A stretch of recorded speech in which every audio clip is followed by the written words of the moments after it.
नमस्कार दोस्तों, आपका स्वागत है मेरे YouTube channel UFS update for stocks. तो आज है 24 सितंबर और स्टार्ट करते हैं आज का लेटेस्ट अपडेट वाला वीडियो अच्छा लगे तो लाइक एंड सब्सक्राइब करके बेल आइकन दबाना मत भूलिएगा। सबसे पहला अपडेट तो देखिए, एक सोलर सेक्टर से रिलेटेड दो दिग्गज कंपनी के रहने वाला है। ओके, अगर मैं सोलर मॉड्यूल्स सोलर पैनल्स का मैन्युफैक्चरिंग कहूँ ना, तो इंडिया में अभी नंबर टॉप पे कौन है? वारी और प्रीमियर एनर्जी, यही दोनों नंबर 1 एंड नंबर 2 पे है।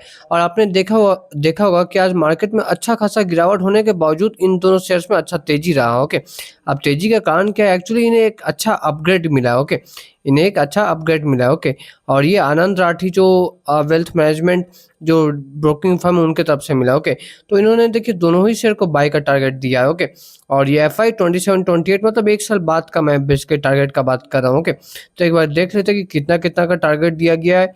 आप ये देख सकते हैं, ये प्रीमियर एनर्जीज का टारगेट है। ये अभी जो करंट प्राइस है ना, उससे करीब करीब ये 30% अपसाइड है। ओके, 30% ऊपर का टारगेट है। और ये जो टारगेट दिया गया, याद रखिएगा, ये नेक्स्ट एक साल के लिए देते हैं टारगेट। ओके, तो एक साल में 30% अच्छा रिटर्न है। ओके, और वारी का भी एक बार देख लेते हैं जस्ट अ मिनट। हाँ, तो वारी एनर्जीज का टारगेट कितना है? 4654, जो कि अभी करंट प्राइस से देखिएगा ना तो करीब 33% ज़्यादा है। तो दोनों ही शेयर को मैं बोलूँगा एक साल के नज़रिए के हिसाब से अच्छा टारगेट दिया गया 33% का।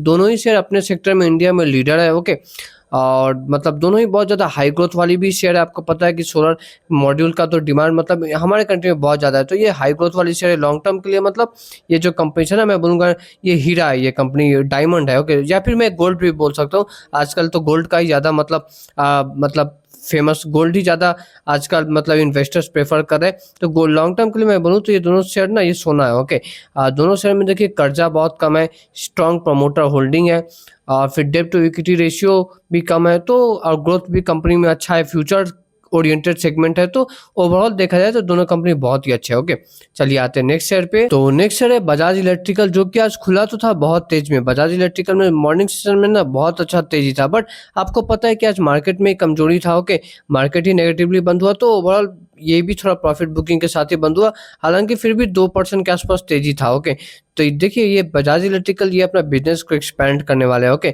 और बिजनेस एक्सपैंड करने के लिए देखिए ये मॉर्फी रिचार्ज एक बेसिकली कंपनी है। ओके, इसका साउथ एशिया का ना, इस कंपनी का साउथ एशिया का बिजनेस को बेसिकली बजाज इलेक्ट्रिकल खरीदेगी। ओके, एक बार पढ़ लेते तो आप देख सकते हैं, Bajaj Electricals to acquire Morphy Richards brand from Glen Electrics for 146 crore. Okay, तो ये जो है ये मॉर्फी रिचार्ज ये जो ब्रांड है इसको खरीदेंगे। किससे खरीदेंगे?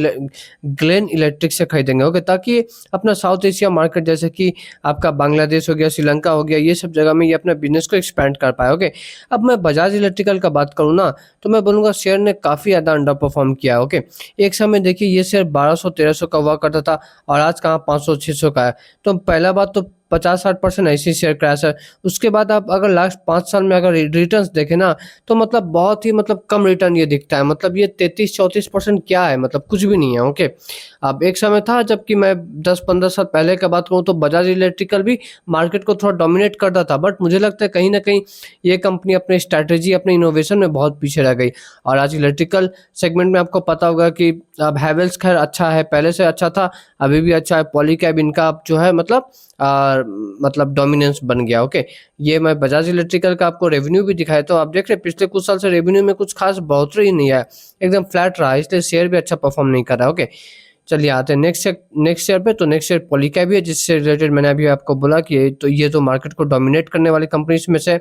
तो इनका जो प्रोमोटर है ना, वो $100 मिलियन का ना स्टेक सेल करने वाले हैं। ओके, $100 मिलियन मतलब कितना? करीब करीब 800-900 करोड़, ऑलमोस्ट 900 करोड़ के आसपास आप मान के चलिए कि ये स्टेक बेचने वाले हैं। ओके, तो अभी फिलहाल बात करें तो देखिए प्रोमोटर्स जो है वो करीब करीब 63% स्टेक होल्ड करते हैं। ओके, और ये जो अपना जो शेयर बेचेंगे ना, देखिए ये बहुत छोटा अमाउंट में बेचेंगे। ओके, परसेंटेज टर्म्स में अगर देखा जाए तो ये बहुत छोटा अमाउंट में मतलब बेचेंगे। ओके, एक बार थोड़ा और डिटेल्स पढ़ लेते हैं ये ब्लॉक डील का।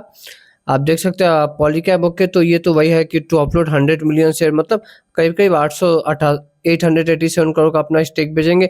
और ये परसेंटेज टर्म में देखा जाए ना तो 1% भी नहीं हो रहा है। ओके, और आजकल अक्सर ऐसा होता है कि जब ब्लॉक डील होता है उस वक्त जो है शेयर क्रैश होता है या फिर 4-5% नीचे आता है, और ब्लॉक डील जैसे ही हो जाता है उसके बाद वहाँ से शेयर ऊपर भी भाग जाता है।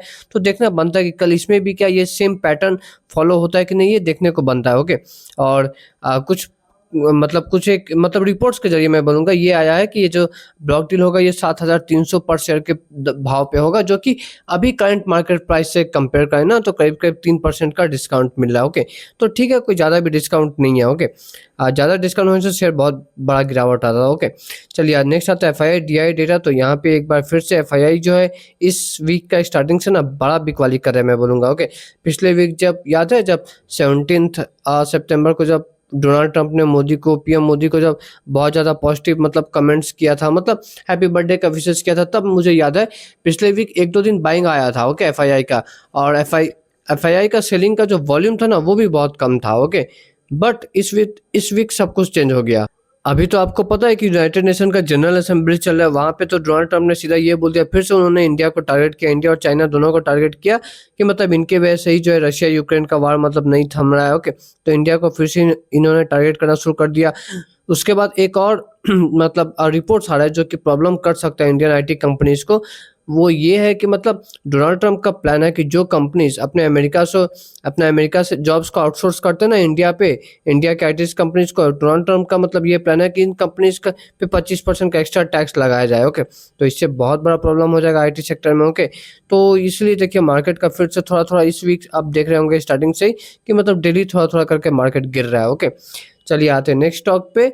तो नेक्स्ट जो सेक्टर उसे तो डोनाल्ड ट्रंप से लेना देना ही नहीं है, मतलब मैं ड्रोन सेक्टर का बात कर रहा हूँ। और ये कंपनी जिन्होंने कि डिफेंस स्टॉक्स, ओके ये डिफेंस स्टॉक्स है। ओके, जहाँ पे क्या ठीक ठाक तेजी देखने को मिला क्योंकि इन्होंने US बेस्ड कंपनी के साथ एक जॉइंट वेंचर बनाया। ओके, एक जॉइंट वेंचर बनाया जहाँ पे कि ये ड्रोन को मैन्युफैक्चरिंग करेंगे। ओके, तो मैं किस स्टॉक्स का बात करूँ तो मैं बात करूँ आइडिया फोर्स टेक्नोलॉजीज का। ओके, तो इनका जो सब्सिडियरी है, ओके, उन्होंने एक्चुअली एक अमेरिका का कंपनी फर्स्ट ब्रिज जिसके साथ के 50-50% का एक जॉइंट वेंचर साइन किया जिससे कि ये ड्रोन्स बना सके। ओके, अब आइडिया फोर्स का मैं बात करूँ तो मुझे ना थोड़ा थोड़ा ना हैप्पीएस्ट माइंड की तरह कहानी याद आता है कि जब कंपनी आया था तो बहुत ज़्यादा मैनेजमेंट का पॉजिटिव मतलब कमेंट्री था, और कुछ कुछ ब्रोकरेज फर्म भी बहुत ज़्यादा पॉजिटिव कमेंट्री दे चुके थे, इसलिए आइडिया फोर्स का ना लिस्टिंग ही जो है 100% प्लस पे हुआ था। ओके, लेकिन लिस्टिंग के बाद से याद रखिएगा ये शेयर का IPO का प्राइस 600-700 के बीच था। ये शेयर लिस्ट हुआ था करीब करीब 1300 रुपया पे। ओके, लेकिन लिस्टिंग के बाद से आज तक ना ये शेयर बस गिर ही रहा है। ओके, तो मतलब बहुत ज़्यादा वेल्थ डिस्ट्रॉय किया मैं बोलूँगा इस कंपनी ने। एक समय जो 1400 का शेयर था ना वो अभी मतलब 500-600 के बीच में आ रहा है, तो आप सोच ही सकते हैं कि जिन्होंने टॉप पे खरीदा होगा उनका कितना लॉस हुआ होगा। चलिए आते नेक्स्ट न्यूज़ पे जो कि है मारुति सुजुकी से रिलेटेड। तो मारुति सुजुकी शेयर में तो खैर तेजी रुक ही नहीं रहा है कि शेयर आज फिर से 52 वीक एक्चुअली हाई मार दिया क्योंकि गोल्डमैन सैक्स ने इन्होंने बहुत अच्छा एक अपसाइड का टारगेट दे दिया है जो कि अभी करंट मार्केट प्राइस से 15% ज़्यादा टारगेट है। ओके, मैं ये तो देखिए एक निफ्टी 50 का स्टॉक्स है, मैं निफ्टी 50 स्टॉक्स का एक बात बताता हूँ। ये यहाँ पे जो ज़्यादातर जो कंपनी रहते हैं ना, मतलब जो बहुत बड़े हो चुके हैं, याद रखिएगा, वो 2-3 साल बहुत अच्छा चलते हैं फिर 2-3 साल आराम करते हैं, 2-3 साल बहुत अच्छा चलते हैं फिर 2-3 साल आराम करते हैं। तो ये इनका एक पैटर्न आता है। तो अभी मारुति सुजुकी भी वही पैटर्न में है जहाँ पे कि ये 2-3 साल में मतलब तेजी अच्छा मतलब बन रहा है। ओके, अब ये मॉर्गन अभी जैसे मैंने आपको बताया कि गोल्डमैन सैक्स ने एक टारगेट दिया है। ओके, और ये टारगेट दिया कितना का है तो ऑलमोस्ट 18,900 मतलब ऑलमोस्ट 19,000 का टारगेट दिया जो कि करंट मार्केट प्राइस से ना 15% अपसाइड का टारगेट है। ओके, और इसका रीजन ऑब्वियसली आपको पता होगा कि मारुति सुजुकी को तो सबसे ज़्यादा बेनिफिट मतलब मिलेगा ये जो GST का जो रेट कट हुआ ना। हाँ, दूसरे कंपनी देखिए टाटा महिंद्रा उन्हें भी बेनिफिट मिलेगा, बट ये इसमें सबसे ज़्यादा फायदा जो छोटे छोटे जो मिड मतलब एंट्री लेवल का जो गाड़ी है ना उनको सबसे ज़्यादा ये मतलब इससे फ़ायदा होने वाला है। तो ये एक अच्छा चीज़ है। ओके, जैसे मैंने आपको बताया कि गोल्डमैन सैक्स ने जो है ऑलमोस्ट 15% अपसाइड का एक टारगेट दे दिया। ओके, और ये 15% अपसाइड का टारगेट तब दिया गया है जबकि ऑलरेडी पिछले एक साल में जो है ये शेयर 27% भाग चुका है। जबकि याद रखिएगा निफ्टी जो है ना अभी एक साल में 2-3% का नेगेटिव रिटर्न है। ओके, 2-3% का नेगेटिव रिटर्न है निफ्टी का, बट यहाँ पे 27%, 27.5% का तेजी देखने को मिला है, और इसके बाद भी मानना है कि और 15% का तेजी आ सकता है। तो बहुत बुलिश मोमेंटम शेयर में बना हुआ है मैं बोलूँगा। ओके, नेक्स्ट आते हैं एक स्मॉल कैप स्टॉक जहाँ पे कि मतलब बहुत बड़ा आज गिरावट आया क्योंकि प्रोमोटर ने आज यहाँ पे बोला कि वो करीब करीब 24-25% का अपना हिस्सेदारी को बेचेंगे। ओके, और देखिए ये कंपनी स्मॉल कैप है, एक्चुअली स्मॉल कैप का माइक्रो कैप मैं बोलूँगा। आज तो जो गिरावट आया ना इस गिरावट के वजह से इसका मार्केट कैप 1000 करोड़ से भी नीचे चला गया। ओके, तो कंपनी का नाम क्या है, एमको एलेकॉन नाम है। ओके, कंपनी का नाम स्मॉल कैप कंपनी है बहुत ही। ओके, तो यहाँ पे जो प्रोमोटर मैंने आपको जैसे बताया कि करीब करीब 25% शेयर बेचेंगे। अब यहाँ पे प्रॉब्लम क्या है ना कि 25% के आसपास ऑलमोस्ट शेयर 24.68% था I guess. Okay, let me see, हाँ 24.68% था।